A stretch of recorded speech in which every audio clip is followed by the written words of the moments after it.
पार में किसी पार्टी को या किसी प्रत्याशी को आप लोगों का समर्थन है क्या? देखिए, तो चिल्लू पार क्षेत्र, इन 23 में से चिल्लू पार क्षेत्र में भी कोई प्रत्याशी है क्या?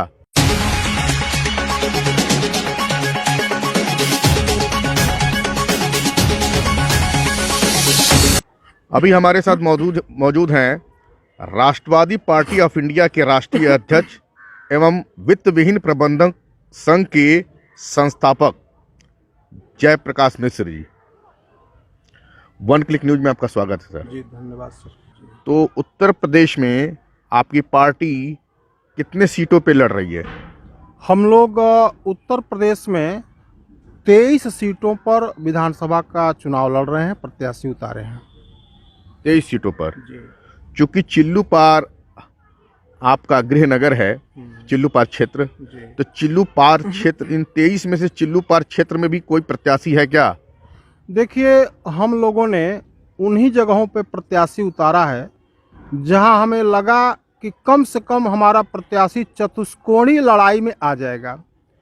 चिल्लू पार में हम लोगों ने प्रत्याशी नहीं उतारा, हमें बहुत उपयुक्त प्रत्याशी नहीं मिला, इसलिए यहाँ पे हम लोगों ने प्रत्याशी नहीं उतारा है।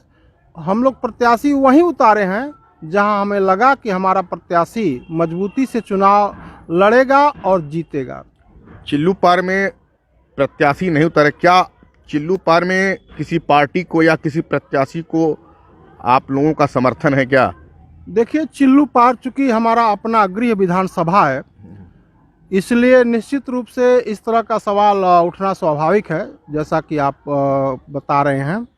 इसी रविवार को चिल्लू पार विधानसभा के अंतर्गत आने वाले 3 ब्लॉकों बड़हलगंज, गोला और उरुआ में एक बैठक होने वाली है, पार्टी पदाधिकारियों की, प्रबंधक संघ के पदाधिकारियों की एवं मेरे शुभचिंतकों की। इस बैठक में हम लोग तय करेंगे कि आगे की चिल्लू पार के चुनाव के लिए हमारी क्या रणनीति होगी। तो कोई क्राइटेरिया होगा, जैसे कि अगर आपको समर्थन देना है किसी प्रत्याशी या किसी पार्टी को, तो आपके मुद्दे क्या होंगे? आखिर कुछ तो मुद्दे होंगे ना? जी बिल्कुल, 2 मुख्य मुद्दे होंगे, 2 मुख्य आधार होंगे यहाँ पे समर्थन के लिए। एक तो जो हमारे विद्यालय हैं, निजी जो विद्यालय हमारे रन कर रहे हैं इस विधानसभा में, उनको जो समर्थन करेगा, जो सहयोग करेगा, जो संरक्षण प्रदान करेगा या इस बात का वायदा करेगा, इस आधार पर, और दूसरे जो जाति और धर्म पर आधारित राजनीति नहीं करता होगा, जो क्षेत्र के विकास की बात करेगा, जो यहाँ के लोगों के सुख और दुख में समय देगा, शामिल होगा, उस पर हम लोग विचार करेंगे। तो चिल्लू पार क्षेत्र में अभी तक किसी प्रत्याशी का निर्णय नहीं हुआ है, मतलब अभी आगामी ये संडे, ये रविवार को आप लोग का बैठक होगी जी। तो आपके पार्टी की बैठक होगी कि वित्त विहीन प्रबंधक संघ की भी बैठक होगी? जैसा कि अभी हमने बताया कि दोनों का सम्मिलित होगा, दोनों का पार्टी प्रबंधक संघ और जयप्रकाश मिश्रा के शुभचिंतकों। मेरा कहना है कि पार्टी की बैठक होगी आपकी, तो और प्रबंधक दोनों साथ ही में होगी कि अलग अलग डेट? नहीं, साथ में होगी, क्योंकि राष्ट्रवादी पार्टी ऑफ इंडिया की जो मातृ संस्था है वह उत्तर प्रदेश वित्त विहीन प्रबंधक संघ ही है। ज़्यादातर पार्टी के पदाधिकारी प्रबंधक संघ से ही आते हैं, इसलिए दोनों को अलग करके नहीं देखा जा सकता है। मौजूदा सरकार जो भाजपा की सरकार है, चूंकि आप एक विद्यालय के संस्थापक भी हैं, विद्यालय के संस्थापक है, वित्त विहीन प्रबंधक संघ के संस्थापक हैं, तो आपको क्या लगता है कि ये जो भारतीय जनता पार्टी जिसने 5 साल इस उत्तर प्रदेश पे शासन किया है, तो वो आपके विद्यालयों के लिए कहाँ तक हितकर हुई? इसके पर कुछ अगर बोल सकते हो तो बोलें। देखिए, बिल्कुल हम बोलना चाहेंगे। निजी विद्यालयों के प्रबंधकों एवं शिक्षकों के लिए सबसे गलत और खराब अगर कोई पार्टी है तो वह है भारतीय जनता पार्टी। अभी हाल में कोरोना का दौर चल रहा था, हम लोगों ने मांग किया प्रबंधक संघ और पार्टी के बैनर तले उत्तर प्रदेश की वर्तमान सरकार से कि स्कूलों की बिजली के बिल को माफ़ किया जाए जितने समय तक कोरोना के दौरान विद्यालय बंद रहे। जो विद्यालय वाहन लोन पर लिए गए हैं उनकी ईएमआई को टाल दिया जाए। शिक्षकों को कोरोना राहत राशि दिया जाए। लेकिन इतनी जेन्युइन मांगों को भी इन लोगों ने संवेदनशीलता के साथ नहीं लिया और इसके पहले भी विद्यालय संचालन में कई प्रकार की कठिनाइयां उत्पन्न करते रहे। कभी मानक को कठोर करके, कभी जो कोरोना काल में भी, हाँ कोरोना काल में भी इस बार नियम जो है फिर पहले से कड़े कर दिए गए। हाँ कड़े कर दिए गए। तो कुल का आशय ये कि हमारे निजी विद्यालयों के लिए वित्तविहीन प्रबंधकों और शिक्षकों के लिए सबसे गलत पार्टी भारतीय जनता पार्टी है। इस बात को मैं आपके चैनल के माध्यम से कहना चाहता हूँ।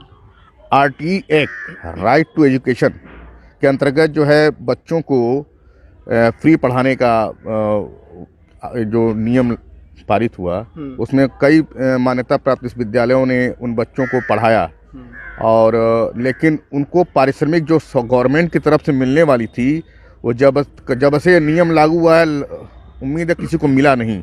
इस पे क्या कहना है? आप तो जान ही रहोगे आरटी एक्ट। जी बिल्कुल। देखिए, इस व्यवस्था के तहत हम लोगों ने हमारे विद्यालयों ने तमाम बच्चों को पढ़ाया, लेकिन उसका जो शुल्क है वह शासन के द्वारा, सरकार के द्वारा जो मिलना था वो कई वर्षों से नहीं मिला। इस बात को लेकर के जल्दी ही हमने राष्ट्रवादी पार्टी ऑफ इंडिया के बैनर तले उत्तर प्रदेश के बेसिक शिक्षा के निदेशक से मुलाकात किया तो उन्होंने ये कहा कि तमाम जिलों से मांग आया हुआ है कि किस जिले को कितने धनराशि की आवश्यकता है और यह कुल धनराशि 67 करोड़ रुपए बनती है।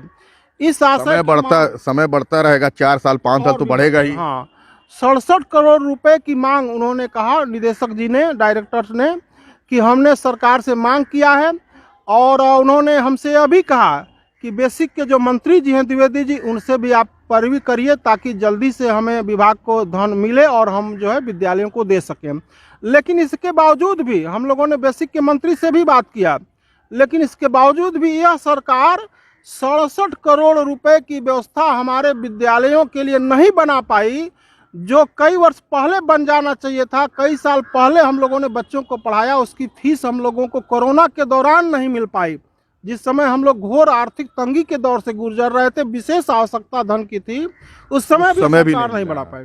और अभिभावकों की भी शिकायत है कि उनको किताबों के लिए, ड्रेस के लिए 5,000 रुपये वो भी नहीं मिला उन लोग को। जी बिल्कुल, यह खोखले दावे इस सरकार के हैं शिक्षा को लेकर के, ये मैं कहना चाहता हूँ। डबल राशन दे रही है, बहुत से पैसे अवमुक्त करें, लेकिन शिक्षा के लिए जो है, जो आरटी एक्ट के तहत जो बच्चे फ्री में पढ़ रहे हैं मान्यता प्राप्त स्कूलों में, उनको उनकी छात्र क्षतिपूर्ति विद्यालयों के देने की स्थिति कई सालों से इनकी बनी नहीं अभी तक। जी बिल्कुल। आप और इसके लिए आपने उठाया आवाज़, लेकिन अभी तक कोई उसमें कोई मतलब संवेदनशीलता के साथ हमारी बातों को नहीं लिया गया।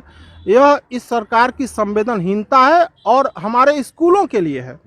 स्कूलों के लिए तो अभी जो है क्या लगता है कि अब एक बात तो तय हो गई कि अब आपकी राष्ट्रवादी पार्टी ऑफ इंडिया संडे को जो है बैठक में निर्णय लेगी, तो निर्णय लेगी तो हमें भी अवगत कराइएगा, हम अपने चैनल के माध्यम से उस बात को रखेंगे। कैमरामैन सरफराज की अहमद के साथ Rajiv Jaiswal, one click news. हम काट लेंगे।